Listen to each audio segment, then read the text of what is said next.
અમેરિકામાં વોલમાર્ટમાંથી ચાકુની અણીએ 3 વર્ષના એક બાળકને ઉઠાવી લેવાનો કથિત પ્રયાસ કરનારી યુવતી વિશે હવે ચોંકાવનારા ખુલાસા થયા છે. આ યુવતીને મંગળવારના રોજ વોલમાર્ટના પાર્કિંગ લોટ પાસે જ પોલીસે શૂટ કરી દીધી હતી.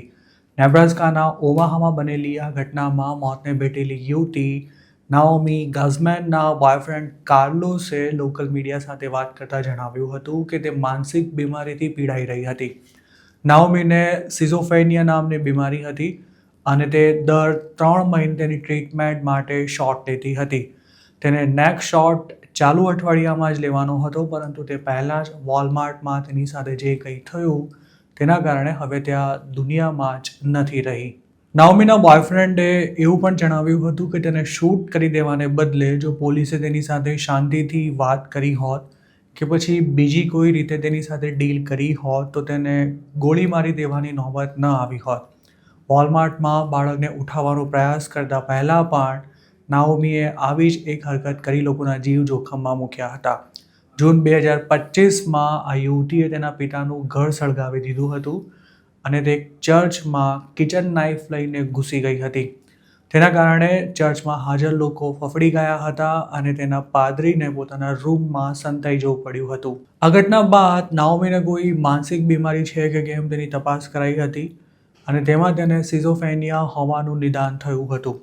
તેની માનસિક હાલત ઠીક ન હોવાથી કોર્ટે આ મામલામાં તેને સજા આપવાને બદલે તેની ટ્રીટમેન્ટ કરવામાં આવે તેવો આદેશ આપ્યો હતો અને નાઓમી પોતાના મેન્ટલ હેલ્થ પ્લાનને ફોલો પણ કરી રહી હતી. તેનો એન્યુઅલ રિવ્યૂ જૂન 12ના રોજ થવાનો હતો અને જો તે ટ્રીટમેન્ટ પ્લાનને ફોલો ન કરે તો તુરંત જ તેની જાણ કરવા માટે પણ ડૉક્ટર્સને તાકીદ કરાઈ હતી. એવું પણ જાણવા મળ્યું છે કે વોલમાર્ટના પ્રકરણના કલાકો પહેલાં જ નાઓમીએ એક ગેસ સ્ટેશન પર બવાલ કરી હતી.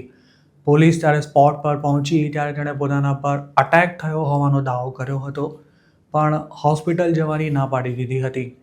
ત્યારબાદ મંગળવારના રોજ તેણે સવારે ફરી પોલીસને ફોન કર્યો હતો અને પોતાને આગલા દિવસે થયેલી ઈજાઓ બતાવી હતી. તે વખતે તેને હોસ્પિટલ લઈ જવાઈ હતી અને ત્યાં પોલીસને જાણવા મળ્યું હતું કે નાઓમીને માનસિક બીમારી છે. તે હોસ્પિટલમાંથી નીકળી તેની લગભગ થોડી જ મિનિટોમાં અને માત્ર અડધો માઇલ દૂર આવેલા વોલમાર્ટમાં ઘૂસી નાઓમીએ એક ચાકુ ઉઠાવી લીધું હતું અને એક બાળકના અપહરણનો પ્રયાસ કર્યો હતો. સવારે 9:15 વાગ્યાની આસપાસ બનેલી આ ઘટનામાં પોલીસ ક્રાઇમ સીન પર પહોંચી ત્યારે નાઓમી ચાકુ નીચે મૂકી દેવાનો પણ ઇનકાર કરી રહી હતી અને તેણે બાળકના ચહેરા પર ઈજા પહોંચાડતા તેને ત્યાં જ શૂટ કરી દેવામાં આવી હતી. જે બાળક પર નાઓમીએ અટેક કર્યો હતો તેના પેરેન્ટ્સનું કહેવું છે કે તેના પર સર્જરી થયા બાદ હાલ તેને ઘરે શિફ્ટ કરી દેવાયું છે અને તેની તબિયત પણ સુધારા પર છે, પણ સંપૂર્ણ રિકવરીમાં ઘણો સમય લાગી જશે. પોલીસની કાર્યવાહી અંગે બાળકના પેરેન્ટ્સે જણાવ્યું હતું કે સ્થિતિની ગંભીરતાને જોતા પોલીસે પોતાને જે યોગ્ય લાગ્યું તે કર્યું. તેમણે એવું પણ કહ્યું હતું કે જો વોલમાર્ટમાં જ આર્મ્ડ ઓફિસર હોત તો તેમના બાળક પર જીવલેણ હુમલો ન થયો હોત. નાઓમીએ વોલમાર્ટમાંથી ચાકુની ચોરી કરી અને તેણે બાળકનું અપહરણ કરવાનો પ્રયાસ કર્યો. ત્યાં સુધી વોલમાર્ટની સિક્યોરિટી શું કરતી હતી તેવા સવાલો પણ બાળકની માતાએ ઉઠાવ્યા છે. તો બીજી તરફ જે બે પોલીસ ઓફિસર્સ નાઓમીના શૂટિંગમાં સામેલ હતા તેમને પ્રોટોકોલ પ્રમાણે તપાસ પૂરી ન થાય ત્યાં સુધી રજા પર મોકલી દેવામાં આવ્યા છે. આ બંને ઓફિસર્સ 22 વર્ષ જેટલો અનુભવ ધરાવે છે અને તેમના નામ બ્રાયન સિટન અને રોજર ઓસેકા જણાવાયા છે. ઓમાહા પોલીસ ડિપાર્ટમેન્ટના ડેપ્યુટી ચીફ સ્કોટ ગ્રેએ અંગે જણાવ્યું હતું કે પોલીસ વોલમાર્ટ પહોંચી ત્યારે તેના સધન પાર્કિંગ લોટ એન્ટ્રીમાં જ એક મહિલાએ બાળકને ચાકુની અણી પર બંધક બનાવી રાખ્યો હતો. તે મહિલાને ગોળી મારવામાં આવી. તે જ વખતે બાળકની કેરટેકરે તેને કાર્ટમાંથી કાઢી લીધું હતું.